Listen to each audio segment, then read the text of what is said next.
This is a fully trimmed dash top crash pad for the Triumph TR5, TR250 and TR6 models.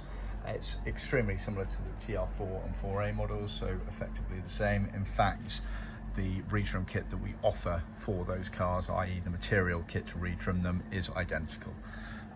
Worth noting on the retrim kit, we can offer it in vinyl or in leather, and we can also offer it with or without this top stitching seam going across the contour there, so just bear that in mind. This has been done in black grained leather with the top stitching going along it, and our customer has sent us an aftermarket dash top panel, as you can see here,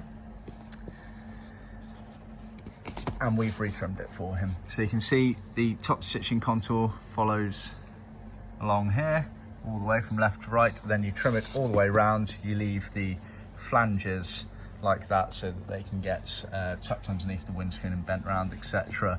We've then trimmed out the ashtray and the vents on the underside there.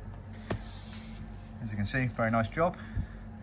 See our website for details on the retrim kits, and of course if you'd like us to trim up yours, then just contact us directly.